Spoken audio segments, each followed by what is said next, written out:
അങ്ങനെ 2 ദിവസം നീണ്ടു നിന്ന ബി ഡാൻസ് മാരത്തൺ ടാസ്ക് അവസാനിച്ചു. ഈ ഒരു ടാസ്കിന് കോയിൻസ് കൊടുക്കുന്നത് പെർഫോമൻസും പെർഫെക്ഷനും അനുസരിച്ചിട്ടാണ്. അങ്ങനെ നോക്കുകയാണെങ്കിൽ നന്നായിട്ട് പെർഫോം ചെയ്തത് ആര്യൻ, അനുമോൾ, അതുപോലെ സാബുമാൻ ആണ്.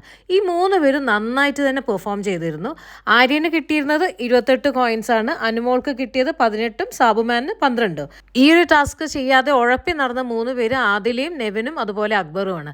ഇവർ 3 പേരും അവിടെ ഇവിടെയൊക്കെ പോയിരുന്നു ഓരോരുത്തരെ നിരീക്ഷിക്കുക തന്നെയായിരുന്നു. ഒട്ടും കളിക്കുന്നുണ്ടായിരുന്നില്ല, ഉഴപ്പി തന്നെ നടക്കുമായിരുന്നു. പിന്നെ ഡാൻസ് മാത്രമല്ലല്ലോ ഈ ഒരു ടാസ്കിൻ്റെ പ്രധാന ഉദ്ദേശം. അത് ആ ഒരു ക്യാരക്ടർ അവർ ഉടനീളം അത് പിടിച്ചു പോകുന്നുണ്ടോ എന്നുള്ളതും കൂടിയാണല്ലോ അതിൻ്റെ ഒരു മെയിൻ ഘടകം എന്ന് പറയുന്നത്. അങ്ങനെ വെച്ച് നോക്കുമ്പോൾ ഇവരാണ് കൂട്ടത്തിൽ പിന്നെ ഒട്ടും ചെയ്യാതിരുന്ന ആൾക്കാർ.